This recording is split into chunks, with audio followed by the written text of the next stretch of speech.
Assalamualaikum warahmatullahi wabarakatuh.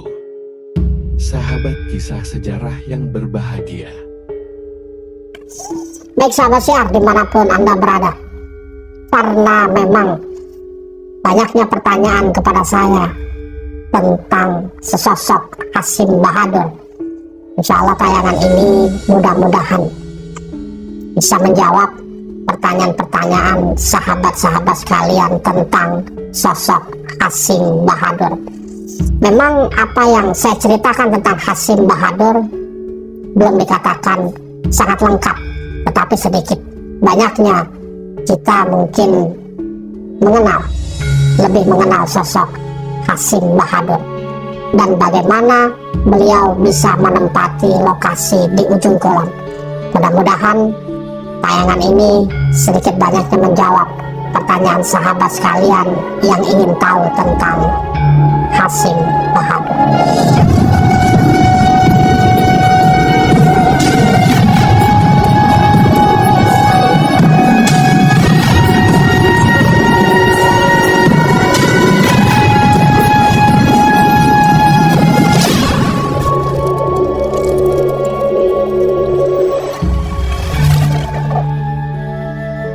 Kalau rapat dengan Hasyim Bahadur masuk ke dimensi jin atau melalui ilmu jarak jauh, ini nggak bisa saya ceritakan karena ini masalah pribadi ya, tentang Hasyim Bahadur. Banyak penasaran tentang suara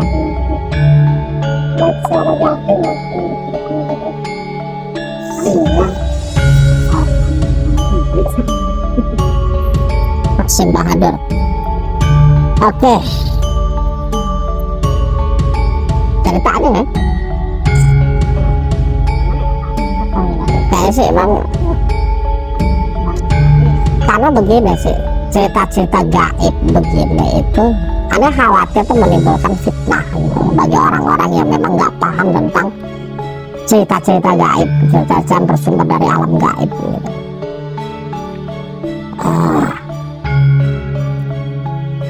Ada cerita dari awal.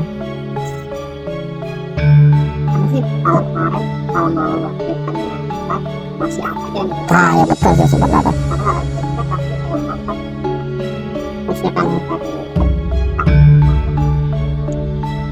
Gimana Ndra? Cerita nggak Hasyim Bahadur? Dia juga nggak tahu nih.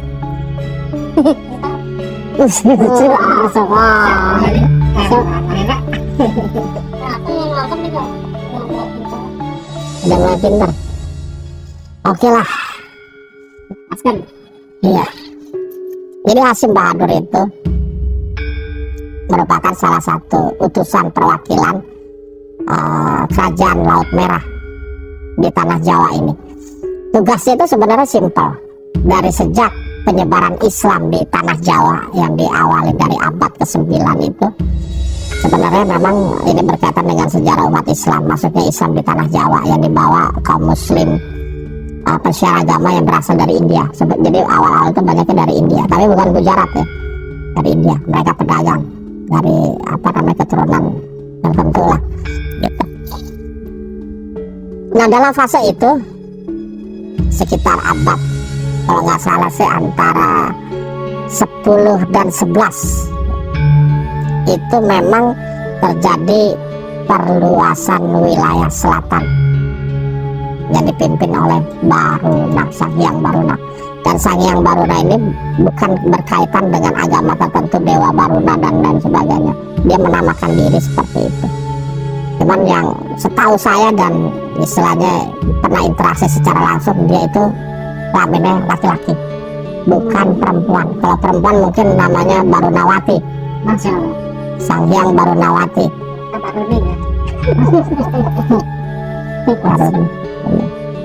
Dia waktu itu berekspansi dan memerintahkan kepada Nyi Roro Kidul untuk membuka perluasan dari tanah Jawa menuju pesisir selatan atau pesisir barat Pulau Sumatera. Nah, posisi kekuasaan kerajaan Laut Merah itu sudah masuk ke wilayah Aceh pada waktu itu, karena banyaknya kaum muslimin di Aceh menyeberang ke Padang yang dibawa oleh kaum Pagaruyung, kaum Pagaruyung pada waktu itu yang memang muslim dan mencoba mensiarkan Islam di tanah Sumatera. Dan ini secara peta politik sangat merugikan ketika pengaruh selatan ini mencapai Aceh, karena strategi mereka utaranya Aceh itu kan Laut India yang dikuasai oleh beberapa Sanghyang juga, kalau nggak salah namanya Naga Merah bagian di sana itu kalau sampai tembus ujung Aceh sampai ke India, maka pengaruh Laut Merah yang ada di sebelah timur mereka nggak bisa ekspansi masuk ke Asia. Jalur itu terputus, terpotong. Nah, karena garis. Ini ada nggak persiapan sih, jadi nggak bisa menjelaskan secara historisnya itu. Sehingga mau nggak mau Laut Merah harus mengadakan pertempuran atau menghalau penyebaran pengaruh selatan di Jawa, sehingga mereka dicegat di Laut Bengkulu. Dan kebetulan panglima yang diutus oleh Laut Merah adalah Hasim Bahadur. Waktu itu Hasim Bahadur belum masuk ke tanah Sunda, ke alas Ujung Kulon. Dia masih asli sana gitu.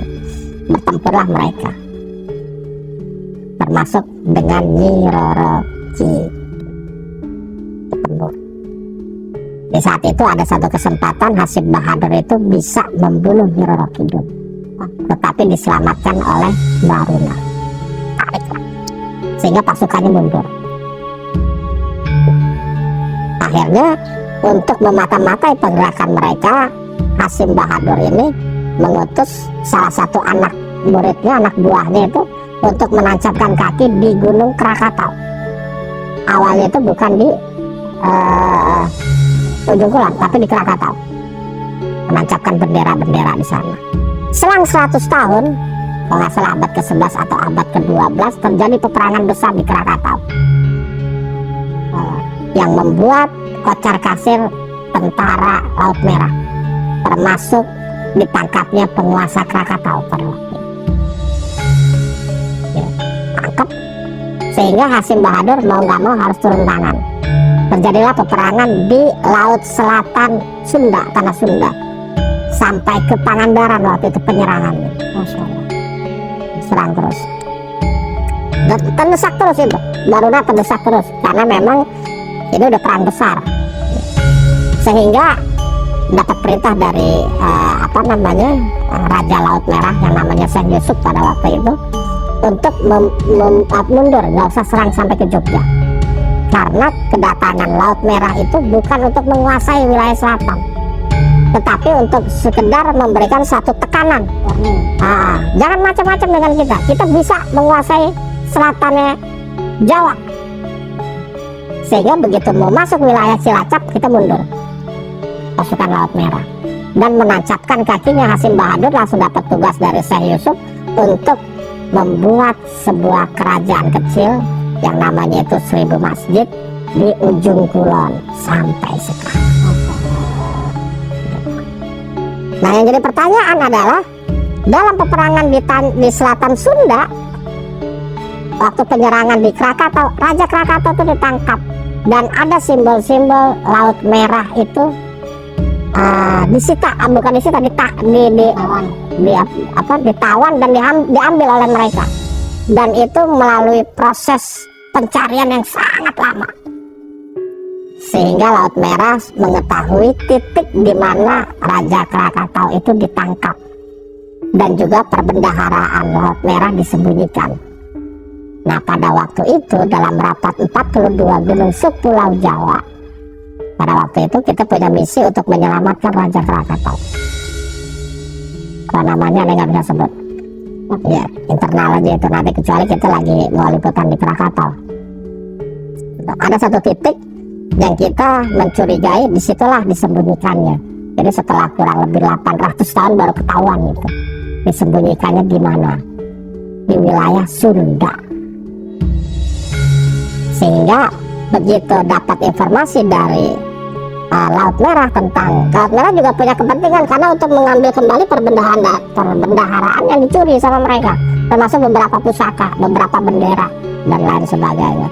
Kumpullah kita waktu itu 42 raja gunung di Pulau Jawa, sepulau Jawa. Jadi dari utusan Gunung Salak datang, utusan Gunung Cermek datang. Hanya beberapa gunung besar aja yang nggak mengirimkan utusannya karena dikuasai oleh bukan jin muslim, seperti Semeru, Bromo, Kawi. Itu pemimpinnya bukan jin muslim, jadi mereka nggak ikut pada waktu itu. Sehingga diputuskan pada waktu itu Eyang Sapu Jagat yang memimpin memimpin ekspedisi itu. Jadi Eyang Sapu Jagat itu memimpin untuk mengambil kembali sekaligus membebaskan tawanan yang mereka dan disitulah saya berjumpa dengan Eyang Sapu Jagat atau Sapu Angin tahun 2004. Masya Allah. Dan disitu pula saya kenal sama namanya Eyang Lawu. Ini juga masih tanda tanya. Sebenarnya ini off the record tapi nggak apa-apa karena saya juga nggak meyakini. Eyang Lawu itu cerita tentang jati dirinya dia. Kalau dia dimuslimkan oleh Sunan Giri. Dan dia nyebut aneh masih keturunan Sunan Giri. Walaupun aneh nggak percaya 100%. Tapi Eyang Lawu ada ngomong seperti itu. Aneh bilang nggak seperti itu, aneh dari Yaman. Aneh Bawazir. Keturunan aneh bukan dari Sunan Giri. Cuman di akhir-akhir aneh baru tahu kalau Sunan Giri juga asalnya dari Yaman. Syekh Maulana Ishaq, tapi wallahu alam semuanya. Aneh nggak mau otak aneh tuh terkotak dengan informasi seperti itu, karena nggak bisa ditelusuri hal seperti itu tuh nggak bisa.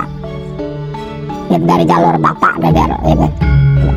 Di situ aneh ketemu Sapu Angin, ketemu Eyang Lawu. Kalau Aki, aneh rasa aneh ketemu, cuman belum kenal pada waktu itu. Cuman aneh rasa sih Aki kenalannya. Karena pertemuan itu. Ada orangnya.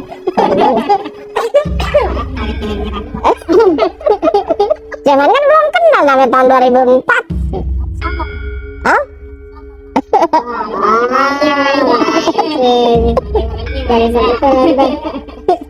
Makanya waktu liputan di Bogor mungkin dia ngeliat aneh, ini kan yang kemarin dulu ikut ngumpul, makanya mencoba berinteraksi seperti itu. Bukan interaksi ya, meneliti lah perjalanan aneh kayak gimana.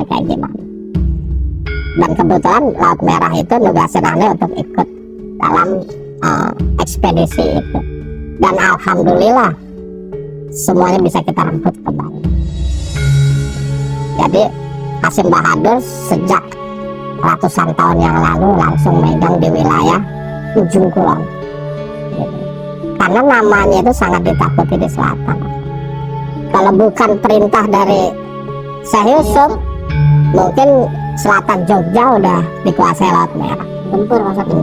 Tapi misi kita waktu itu bukan untuk menguasai, tapi sekedar ngasih warning lah kekuatan kita itu seperti itu, sehingga mereka jangan sampai nyebrang lagi ke Sumatera.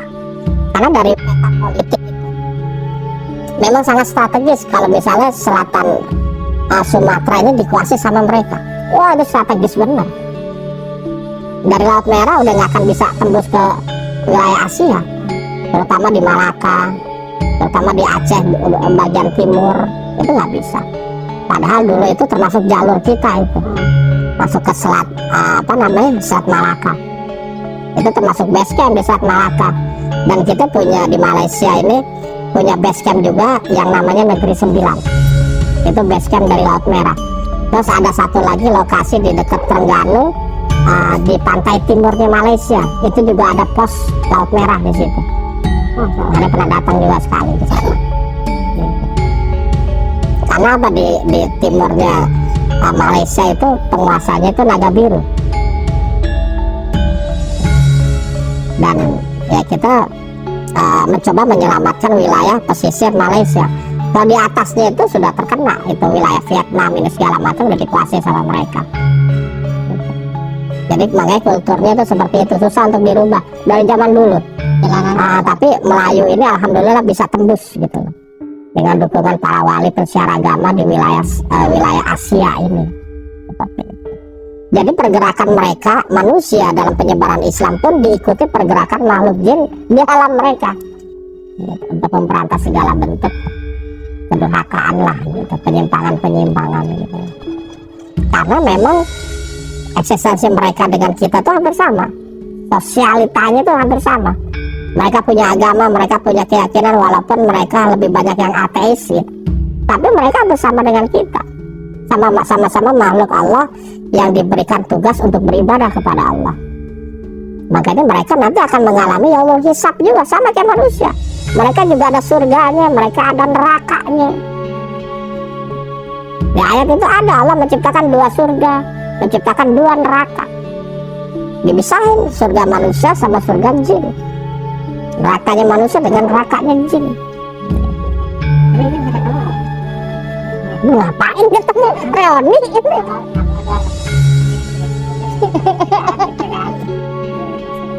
Kalau ente teringat nanti di surga, ente minta sama Allah pasti dikasih. Ada Allah pengen ketemu Ki Jarot, selesai maksudnya. Masya Allah. Iya ente kalau inget tapi ente. Jadi kalau pas akad bangun itu kan sama sebagai manusia. Ada nggak manusia lain yang nggak ada? Nggak ada.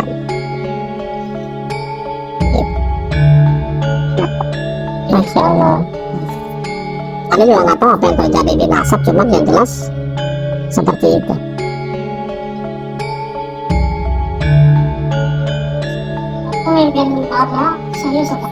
Dulu ya, sekarang udah berganti di abad ke-17. Ada pergantian khalifah di sana.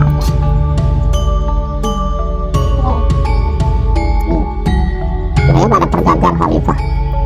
Dan ketika berganti Syekh Yusuf, dia udah kembali menjadi rakyat biasa dia. Dia kadang kesini juga ke Ujung Kulon, nemuin Hasim Bahadur gitu. Dia menjadi jin yang bebas gitu. Udah diganti lagi dengan jabatan yang sekarang. Pak sendiri gitu kan. Kenapa Pak Ustadz tuh bisa datang atau diundang ke meeting 42 gitu. Nah, saya tanya ke dia itu. Karena keputusan mereka dengan keputusan ada sendiri. Betul ya.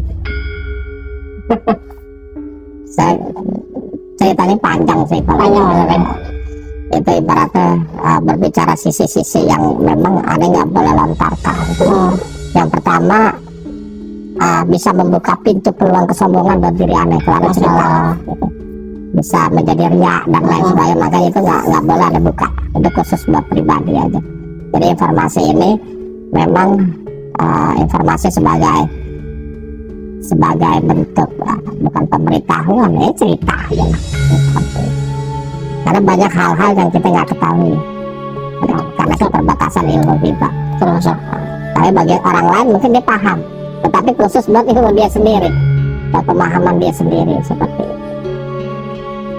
Karena dengan Laut Merah itu komitmennya dari tahun 2000 awal-awal itu maksudnya pengenalan mereka, belajar, mereka datang mengutarakan silsilah dan lain sebagainya.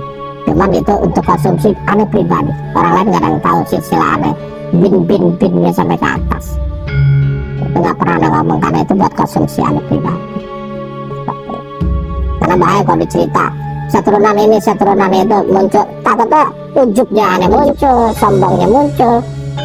Dan untuk tidak memunculkan itu, jalan satu-satunya aneh nggak boleh cerita, yang untuk menutup pintu-pintu rasa-rasa seperti itu. Makanya sangat nggak setuju kalau siapapun ngomong ada turunan ini turunan itu, ada pasti bantah semua. Apa untuk menjaga hati biar aneh nggak ujub seperti itu. Mendingan nggak usah lah, aneh bin Abbas Salim bawah aja udah.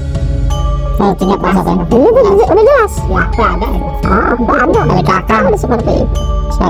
Karena untuk menjaga hati juga seperti itu. Jadi tentang Hasim Bahadur. Jadi oke, sahabat siar tentang Hasim udah cukup belum ya? Cukup banget ya. Alhamdulillah. Yang jelas itu udah lengkap benar lah. Terutama di iya. Jadi merasa banget. Memang di sana juga banyak pertanyaan terkait masa tahu siapa rektor lalu ini terkait sesuatu. Nah, kita Pak Ustadz itu jadi pelajaran buat kita juga, bagus itu ya. Dan mulai kayak begitu, kayak gitu. Yang penting bapak ibu kita udah paham, kayak mungkin salah udah paham dan cukup ya. Kita penasaran tentang nasab gitu. Ada orang ngomong kita nasabnya ini itu, wali itu. Begitu kita konfirmasi, tanya betul gak sih kalau saya keturunan wali gitu. Ditanya, deteksi, iya bener, anda ini keturunan Sunan Ampel atau Syekh Maulana Malik Ibrahim atau apa tuh ya dalam diri kita? Ada kebanggaan atau sombong nggak usah deh. Mendingan kita nggak usah tahu deh. Masya Allah, tahu kita keturunan kita, bapak ibu kita, kakek kita, udah. Betul Ustaz. Pada kita menyelami turunan ini, ada titisan dari kerajaan Mataram, titisan kerajaan Demak gitu. Yang bilang amal soleh ente yang penting yang memberikan peluang bagi setan. Terutama kita dalam menghalau hati. Itu yang paling susah. Begitu ada ujub, ada sombong, bisa habis gitu amal ibadah kita karena itu semua. Karena apa yang kita lakukan untuk ketenaran, untuk kesombongan, itu akan menggugurkan kebaikan kita. Karena apa yang kita lakukan itu bukan nggak ikhlas lagi untuk kebaikan karena Allah, Masya Allah, itu untuk ketenaran kita. Biar dihormati orang, biar ini orang. Wah, ini. Wah, keturunan itu, keturunan ini. Oh, perawat segitiga. Sempat viral. Iya kan, sempat viral di zamannya paling gede. Jadi seperti itu, Masya Allah. Oke, sahabat siar, demikianlah tadi tentang sejarah singkat Hasyim Bahadur.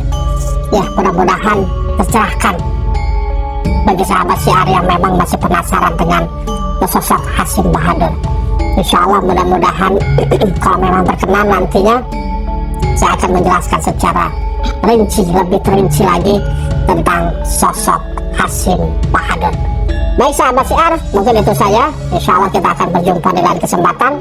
Ingat, jaga terus iman, ilmu, dan amal kita, dan tetap di syiar dalam gelap. Wassalamualaikum warahmatullahi wabarakatuh.